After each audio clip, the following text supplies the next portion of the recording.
So let's talk about How to Win Friends and Influence People by Dale Carnegie, which might be the most famous business book ever written. I think it might be. I can't think of one that more people have read. I mean, there's different sales books that people have gone pretty big in the past. But I think that one was written, 50 years ago or so, 60 years ago, and seems to have been stuck around. Like a lot of people just read it for the first time, even right now. And Mhm. it gets socialized. I talked to my son and I said, Jorge, Scott, and I are going to read How to Win Friends and Influence People. And my son said, Brick said, I've read that book 20 times. Um, Damn. 20 times. I cannot even imagine that. I found it repetitive even in going through it, and I don't know if that's something because of I was listening to it on audio as opposed to reading it. Uh-huh. yeah. And I should have read this one because I could have gone through it way faster than I think the audio afforded me, even at, 1.1 or whatever I was 1.2 maybe that I was listening on. It was I found it was like beating the dead horse, like, yes, I got it. I understand this point. Okay, I do not need the 78th example of why this is a good thing, like five would have been enough, right?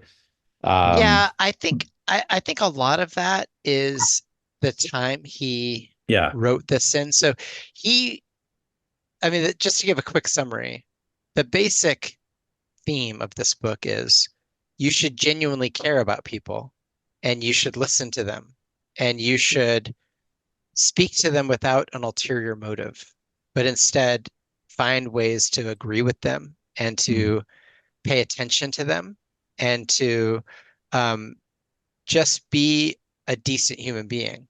And a lot of those ideas have been restated in 100 other business books that we've read, right? Yeah. But I think Carnegie, one, I think he might have been the semi-source of collecting them. I mean, you could argue that Buddha and Jesus and Socrates and Plato that they were the source of a lot of these thoughts, right? But in a modern business sense, I think Carnegie was the source. But the other thing is Carnegie's audience were a bunch of World War II veterans Hmm. who were in leadership roles, and I think were probably had a pretty severe PTSD and had learned to like bottle up their emotions so they didn't have to deal with it. And were kind of trying to raise their kids with an absence of affection and appreciation and gratitude, and manage their employees and be in their families and have friendships without really addressing their own feelings. And now in 2024, we have a society that really greatly values feelings. Some, I think, argue that maybe we overvalue feelings, um, but feelings are important. They make us human in a world of artificial intelligence that Carnegie could not have foreseen. So I think that's the point of his repetition is he really felt like he had an uphill fight with society. Yeah, that's true. And it was also the style of documentary, both documentary, like written documentary and radio shows or television shows, would always be, um, bringing in a witness, stating their name and address Yeah, for some reason. Why always with the address? I'm like, stop divulging personally identifiable information to me, man. Like, yeah, yeah. uh, anyway, so it was like, so says R. Swinson of 233, so and so Maple Lane. Lane. Yeah, Yeah, but yeah. I was like, okay. I kind of agree with you, Scott. Like at the beginning, I loved all the stories, and then I got through about like I don't know, I had about 30 or 45 minutes left on the audiobook, and it kind of just got pretty repetitive. But some of the stories at the beginning really, oh shit, sorry, dog was running off, scared me. Um, some of the stories at the beginning were just fantastic at like displaying like those acts of kindness that you were talking about, Ike, like Mhm. genuinely showing that you care for somebody could make all the difference in business. Like, you see it out there on the golf course. Like, if you're playing with someone that's like not genuine or not like a fun hang, like, do you want to do business with them or do you want to hang out with them all the time? You know? That And that yeah, I agree. I totally agree. yeah, I was about to cut you off, and then Dale Carnegie echoed in my head. Wait, you should listen. active listening. Yeah. Um, no, I mean, people. So I'm a public speaker, and I have spoken at conferences with thousands of people in the room, and people have commented that I'm talented at it, and they've given me a lot of praise for it, and I'm very grateful for that. And they ask me what they can do to be a public speaker, and there are usual things you could do, like prepare and um, pay attention to your message and listen for questions, because the questions are usually where people learn the most, is when they ask a question that everybody's feeling and you answer it, you know, properly. But one thing I say, and I think it catches people off guard, is you should genuinely love your audience. Um, and you should really feel that when you're in front of them, it's not about you. It's not about how cool you look or how smart you are or how articulate or how funny. It's really not about you. What really it is about is 1,000 people are in this room and they've given you an hour of their time. And that's a tremendous gift. And you should be respectful of that gift and make sure that each one of them got what they came for. You know, they gave you the hour. Now you give them something that they can walk away from with, that they can apply to their life, that they can uh, advance their career, that they can better provide for their family.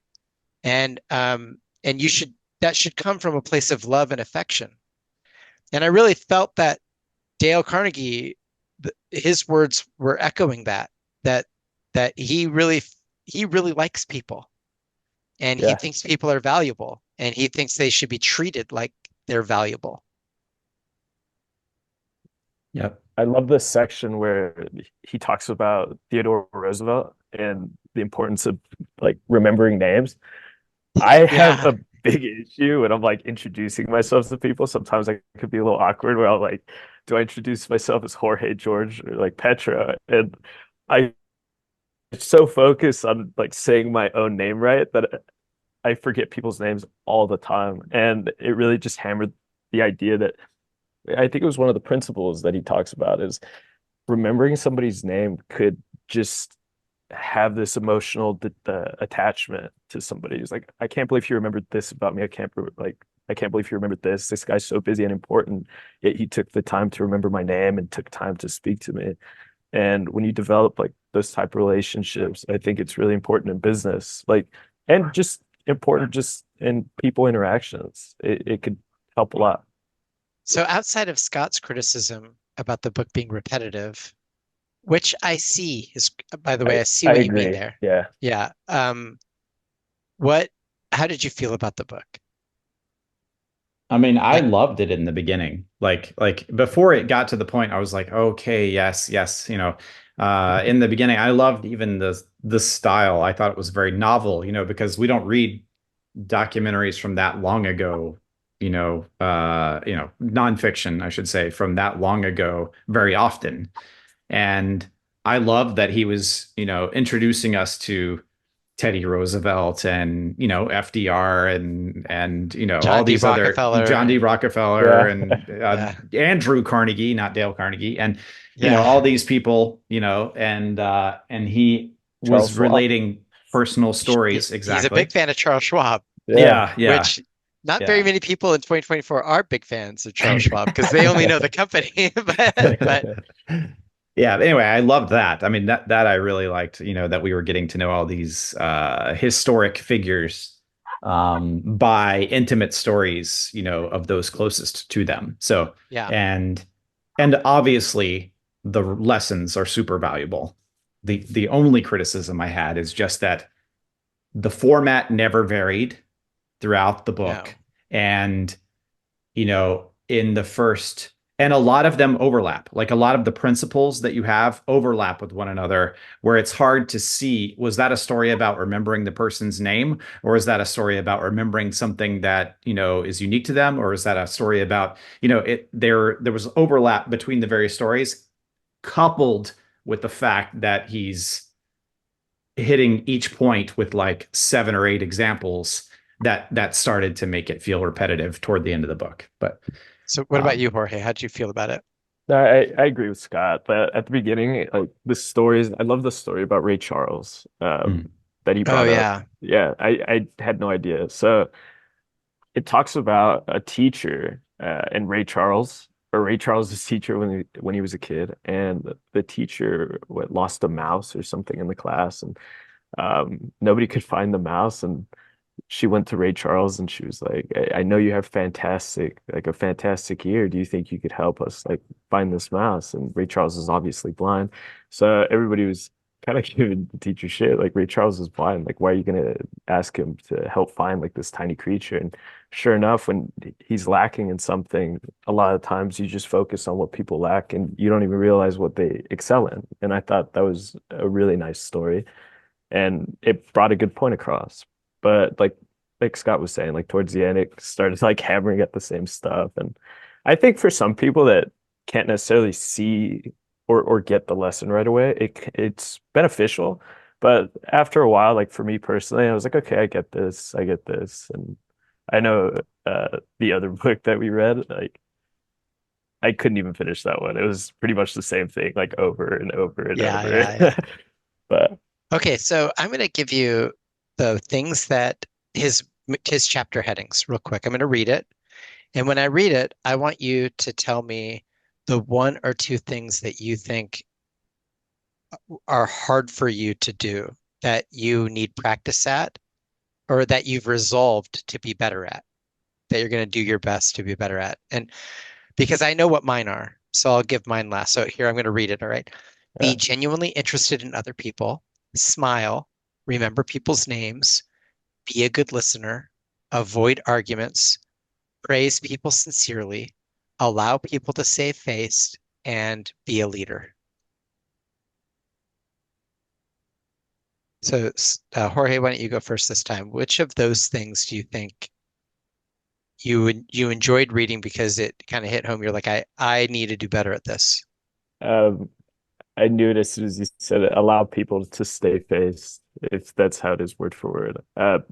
Yeah, he I'm says everybody makes mistakes. If someone makes a mistake, don't embarrass them. Instead, help them to save face by being understanding and supportive. yes. I love to negotiate. I love to argue in a sense, or not argue, but go back and forth. And one of my biggest issues is sometimes I know I'm 100% right on something, and instead of just letting the person like feel however they want to feel. It's like I want to convert their way of thinking a lot of times.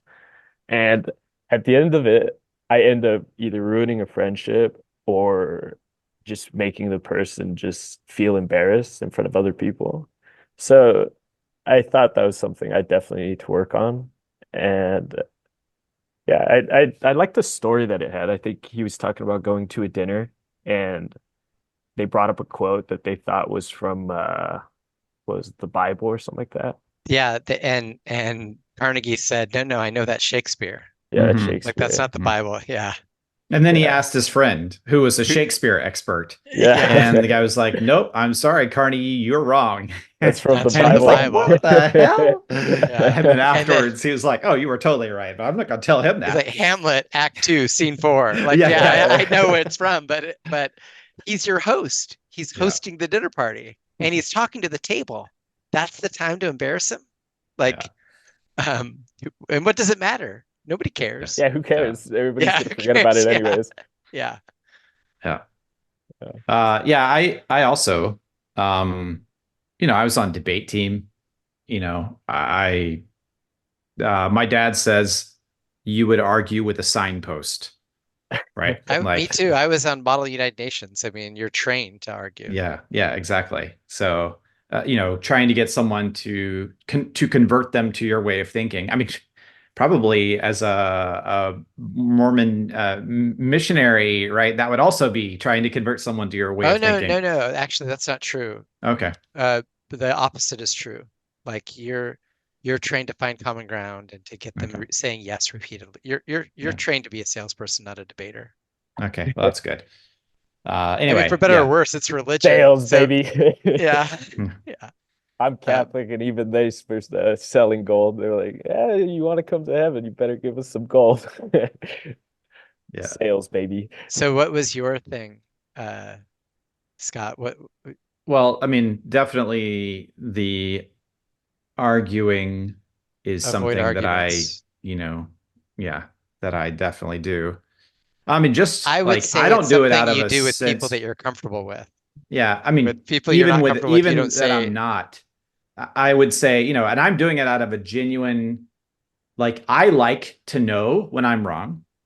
That's part of like I'm totally open and accepting. If you tell me I'm wrong, I'm like, oh, great. That's something that I've learned now. I'm like genuinely thankful. Thank you so much for correcting me. So I turn that around and kind of project myself and everybody else. Oh, yeah, they want to be corrected, right? Where it's mostly not true.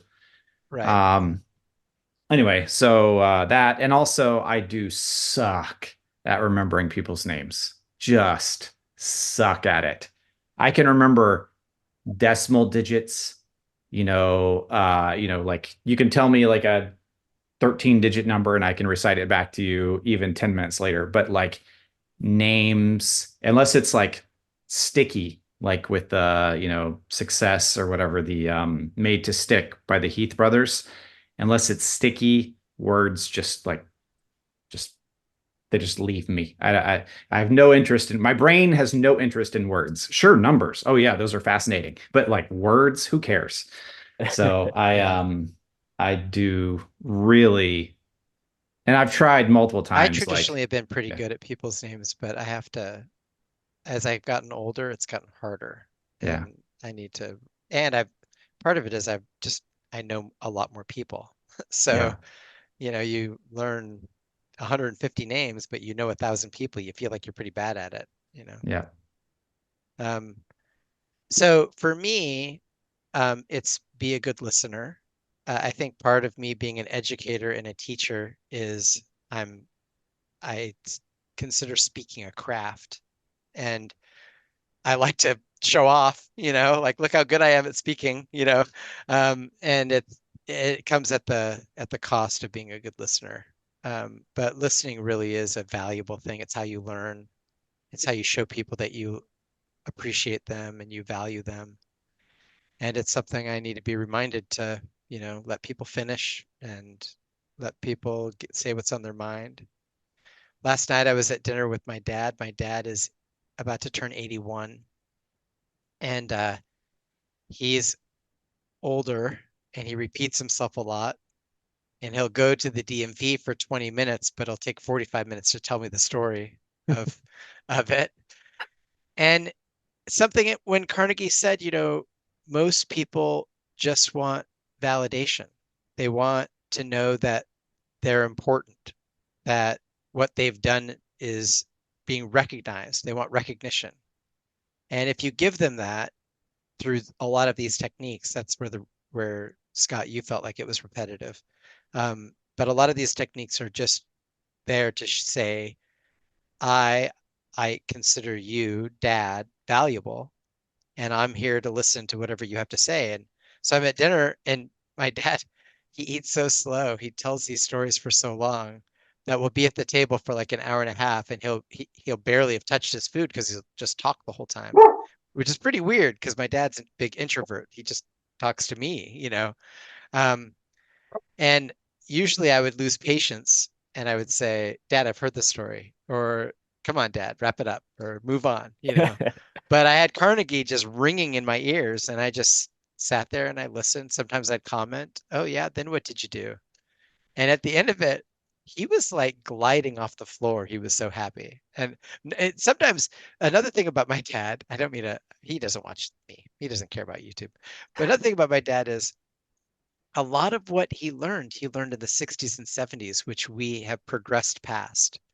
And I would get frustrated where he would say something that clearly is outdated. And I'd say, well, actually, modern thinking is this, Dad. Like we've gone past this, right? Well, I don't think he likes that. I don't think he absolutely doesn't like it when I do that, right? So yesterday at dinner, I made a very conscious effort to just learn and listen and not correct and not debate. And I'm sure to my dad, he would say that was one of our best dinners yet. But um, but I think it is valuable. Like, Yeah. you know, my another thing, I mean, I keep it's not that interesting, but my dad is in his house all day. He doesn't get out as much as he probably should. So just getting out and having someone to talk to is probably cathartic for him. Uh, anyway, how have you guys used it? Have you guys read the book and then used its principles in any interactions? Yeah. What'd you do, Jorge? So I had an issue with one of my exams, like scoring wise, and hopefully my professor does not see this, but I'm hoping that she doesn't take this the wrong way. But I had an issue with one of my exams, so I went to go like talk to her, and she seemed like she was flustered and like in a bad mood. So I was like, "Oh, can I take a meeting with you? I think there's something wrong with the scoring of one of my exams." And she was like, "Oh, I can't take it right now. Like the only time I could see you was Thursday." And I was just like, "Ooh, I'm leaving on a flight on Thursday." And I was just like, you know what? I'll make the time. I'll sacrifice whatever I have to do to be there. So I'm waiting these 2, 3 days, and I finally could see like some results. And there's something like obviously wrong. Like I got negative points on one of my exams. It was like -4 out of 3 points, just like a weird error. And she finally corrects it. And mind you, I have like all A's in my grad program. And as it was sitting, I had a B, and I was just like, shit.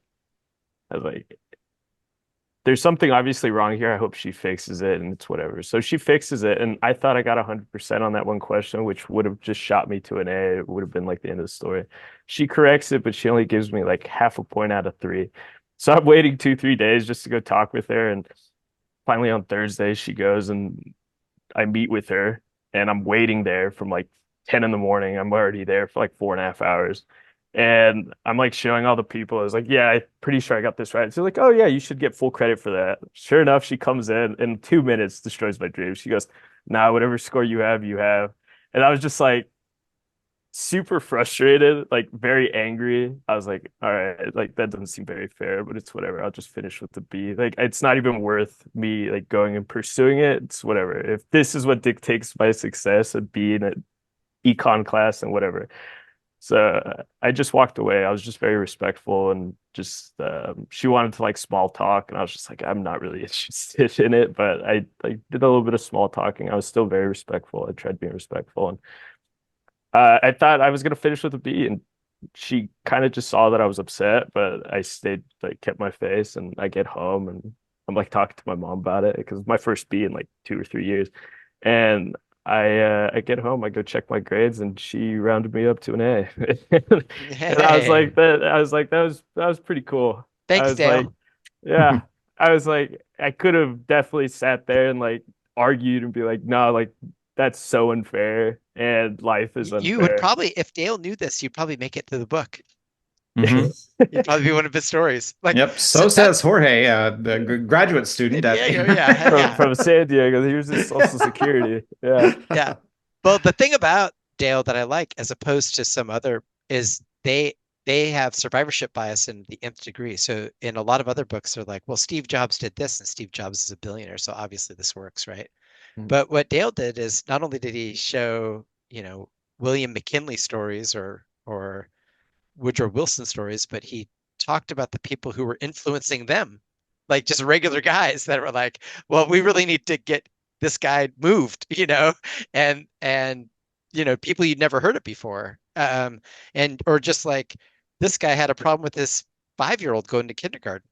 And this is what he did to get this kindergarten to go to this Oh yeah, the kindergartner to be finger excited painting about one. school. Yeah, the Yeah. finger painting one. Yeah. And and I like those regular stories actually a lot more than the stories of, and then he became president of General Motors or whatever, like, which I'm like, I'm not interested in that, and I doubt that's the way he became president of General Motors. Yeah.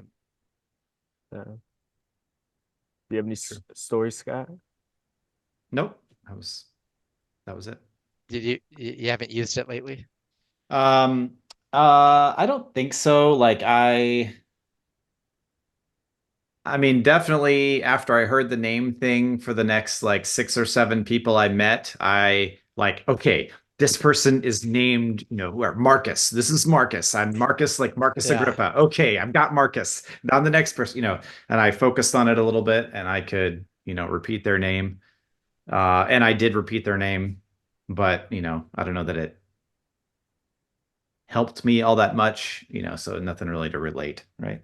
One thing that amused me about the book is they said, "Can you imagine that a college graduate who just went to school to be prepared for life isn't learning these principles?" And there's no illusion in modern times that college prepares you for life at all. Like back then, they were like, this person graduated college and they didn't learn this lesson yet. And you're like, oh, add that to the list of things you don't learn. You Yeah. Yeah, know? yeah, yeah. There's no practical application of anything in Yeah, college. yeah, Yeah. yeah. And I think in his life, he felt, I think life changed at a slower clip.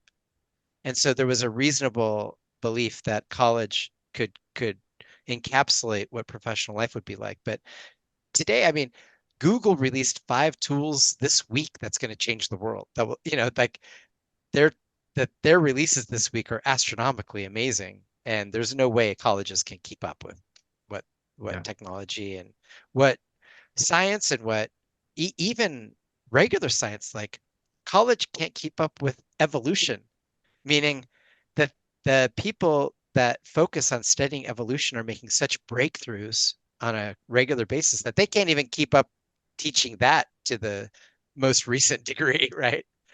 Um, They definitely need to update the curriculum though. Like I know how much tequila it takes for me to black out, but I don't know how to file taxes. Like yeah. I don't know much about the real world. I know how to like price bonds and stuff. Other than that, like it's No, it's nothing true. really There useful. a lot of college curriculum. It should be like kind of like the Marines. They teach you how to function at life. That's part of I don't know if it's boot camp or post It boot is, camp. yeah. Yeah, yeah. Yeah. So it should be like that. As a freshman, you have to learn how to do all these things.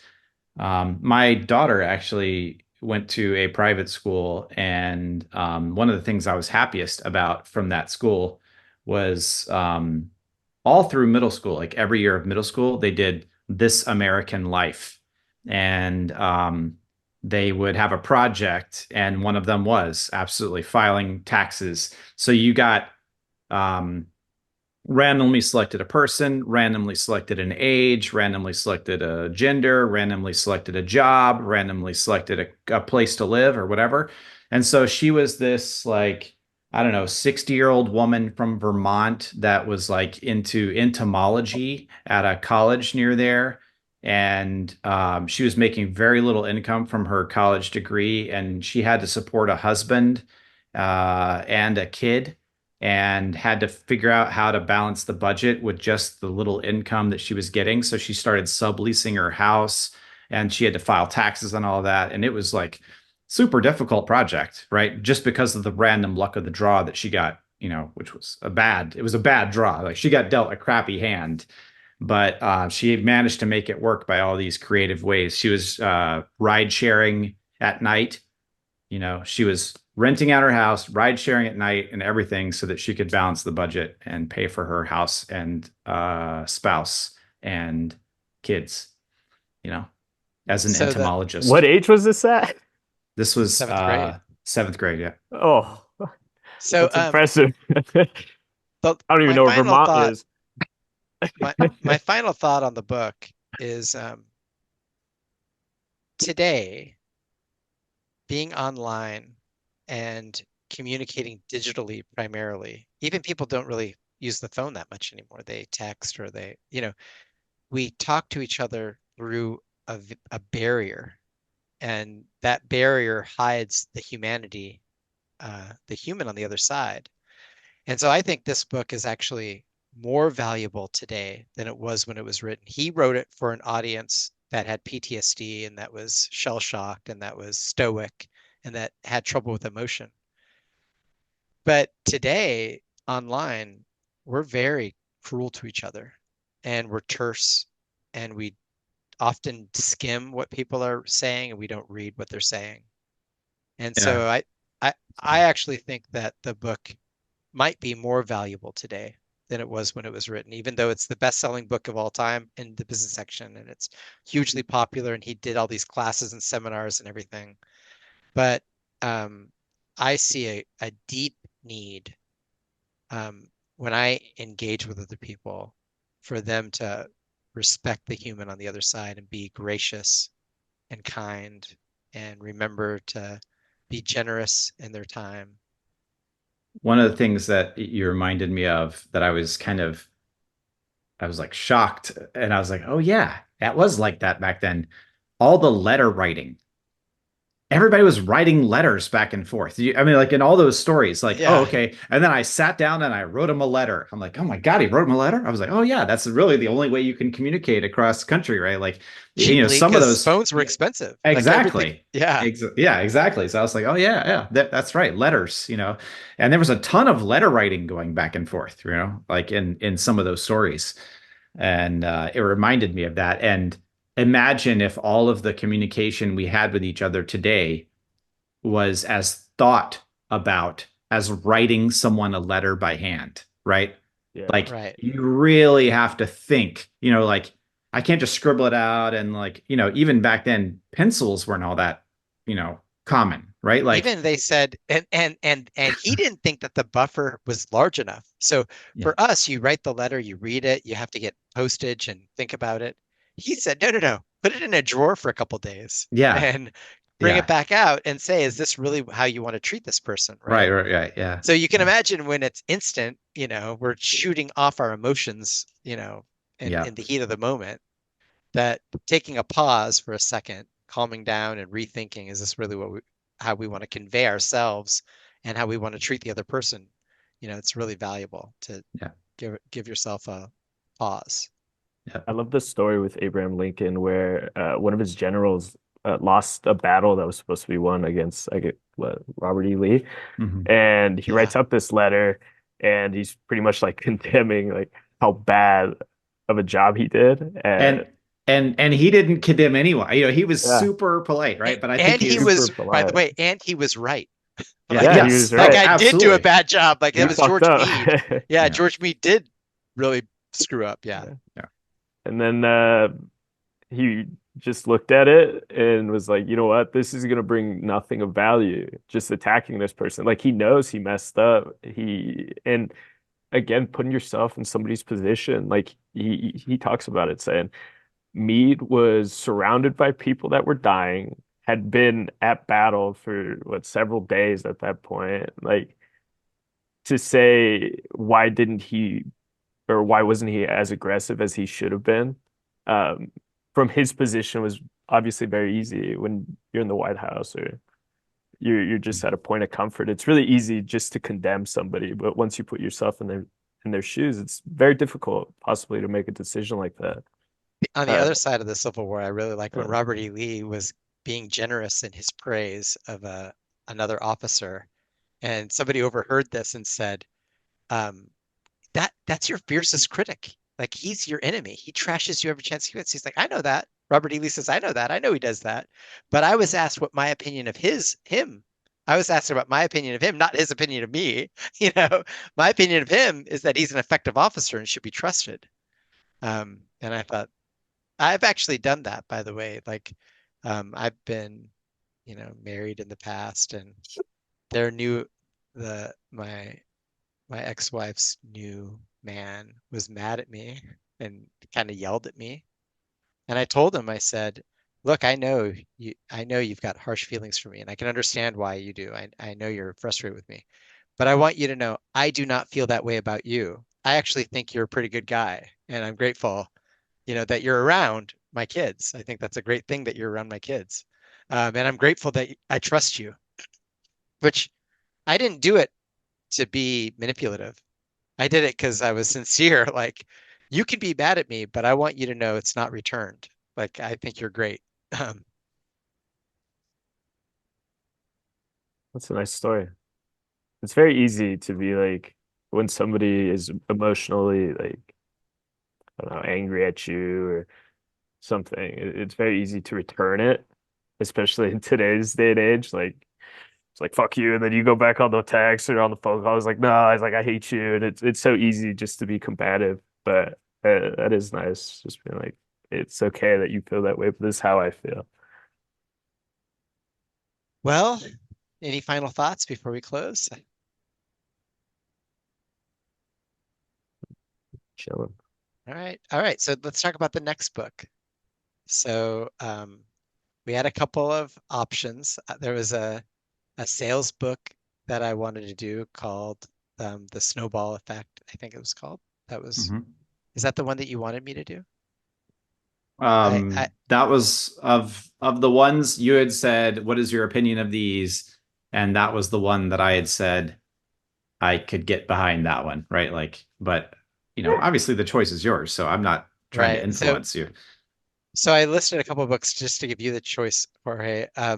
One was a sales book called Mhm. The Snowball Effect, I think it's called, or it might be The Snowball System, but it's a really popular sales book right now, and it's kind of burning through sales organizations.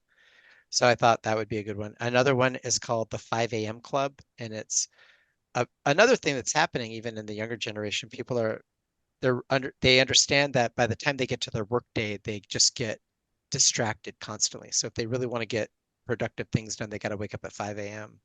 and hit the ground running and not communicate with anybody else, but get what they want to get done early. Um, so uh, I don't know. I think we're leaning toward the sales one. Yeah, Do you have an opinion? Yeah, is that fine?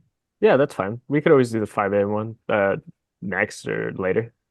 Okay. All right. Yeah. All right. Sounds good. All right. So that's my choice. It's me and my rotation. Scott says the next book that he chooses will definitely be about venture capital. All right. I'm still researching like exactly what to do there. Can we do like a book blog combination? Well, I prefer it to be simple. So if it's going to be online, then it should be somebody made a 15 video series on YouTube or somebody wrote a 15-part blog post. So it's kind of like book-like, right? Hmm. Or somebody did an online course that's free or that is very little money. Hmm. Um, I would prefer something like that than a disjointed read these 10 different blog posts, which are hard to follow. Yeah. And I do, respect the audio, being able to have the book in or whatever, the content in multiple media, yeah, is ideal. That way you can do the whisper sync or whatever if you are short of time, which I think we all are, where you're reading some, you're listening to some or whatever. And I made that mistake this time in not getting the book so that I could read. Because what I should have done is listened to the beginning and I was totally enjoying all the stories. And then when I started sensing the repetitiveness, I should have just whipped out the book and plowed through the rest. But I didn't. So that was my fault, really. It was more a critique of how I did it than, Carnegie's attention to detail or subject matter.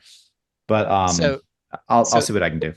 okay, so the book for next time is The Snowball System: How to Win More Business and Turn Clients into Raving Fans. And it's by Mo Bunnell. And it was released about 4 years ago or so. Mo Banal. Mo Bunnell. Yep. Dope. All right.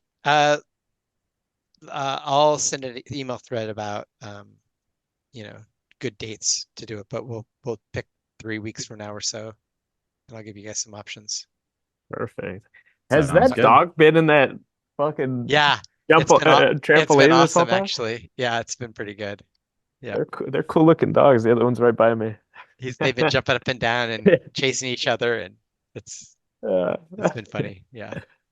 All Yeah, right. See you I've seen guys. that one. I didn't see the other one. Wait, where are you? Why are there dogs in the background that you don't know? oh, I'm in Vegas right now. Oh, Yeah. Friend's interesting. house. Yeah, I'm at a friend's house. They're Got it. visiting the Hoover Dam. I was like, I have important business to attend to. I was like, enjoy the dam though. Yeah. Enjoy the damn dam. Yeah, enjoy the dam dam. All right, cool. Alrighty. Love you Take guys. care. See ya. See you. Bye. Love you Bye. guys. Yeah. Bye.